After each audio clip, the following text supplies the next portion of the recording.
ప్రజాప్రభుత్వం బాధ్యతలు స్వీకరించి 2 సంవత్సరాల 3 నెలలు పూర్తయింది. ఆర్థిక సవాళ్లను అధిగమిస్తూ గత పాలకుల తప్పిదాలను సరిచేస్తూ సంక్షేమం అభివృద్ధి విషయంలో రాజీ పడకుండా మన ప్రభుత్వం పనిచేస్తుంది. మేం పాలకులం కాదు, సేవకులం అన్న భావనతో ప్రజల ఆకాంక్షలు అవసరాలే కేంద్ర బిందువుగా నిత్యం శ్రమిస్తున్నాం. ప్రతి నిర్ణయంలో ప్రజల మేలు, సామాజిక బాధ్యత, రాష్ట్ర భవిష్యత్తు దృష్టిలో పెట్టుకుంటున్నాం.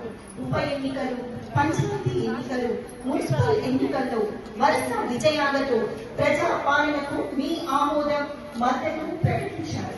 మీరు ఇచ్చిన ఈ ఫలితాలు మా బాధ్యతను మరింత పెంచాయి. ప్రభుత్వ పథకాలు అంటే కాగితాలపై కాదు, ప్రజల జీవితాల్లో స్పష్టమైన మార్పు తేవాలన్నది మా సంకల్పం.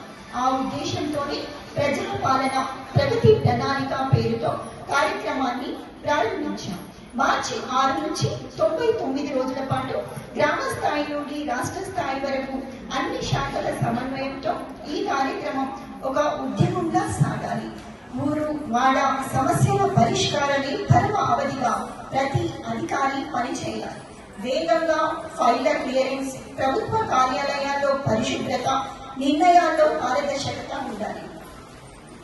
మహాలక్ష్మి ఉచిత బస్సు సౌకర్యం, 500 రూపాయలకే గ్యాస్ సిలిండర్, 200 యూనిట్ల వరకు ఉచిత విద్యుత్, ఆరోగ్యశ్రీ, రేషన్ కార్డులు, సన్న బియ్యం, ఇందిరమ్మ ఇల్లు, మహిళా సాధికారత వంటి పథకాలు అర్హులకు చేరేలా ఈ కార్యక్రమం జరగాలి. తెలంగాణ రైజింగ్ 2047 విజన్తో ఆర్థికంగానే కాక అన్ని రంగాల్లో తెలంగాణను ప్రపంచంలో నెంబర్ 1గా నిలవాలన్నది మన సంకల్పం. ఈ సంకల్పంతో ప్రతి పౌరుడు భాగస్వామి కావాలి. ప్యూర్ రేగా రాష్ట్రాన్ని వర్గీకరించుకున్నాం. వాటి పరిధిలో సేవ, తయారీ, వ్యవసాయ రంగాల్లో ప్రపంచానికి ఆదర్శంగా మనం ఎదగాలి.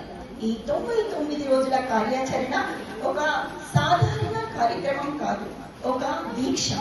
4 కోట్ల తెలంగాణ ప్రజలు ఒక్కటే దేశానికి, ప్రపంచానికి ఆదర్శంగా ఎదగాలి. ఇదే నా కళ. ఆ కళను సాకారం చేయడంలో ప్రతి తెలంగాణ బిడ్డ భాగస్వామి కావాలి.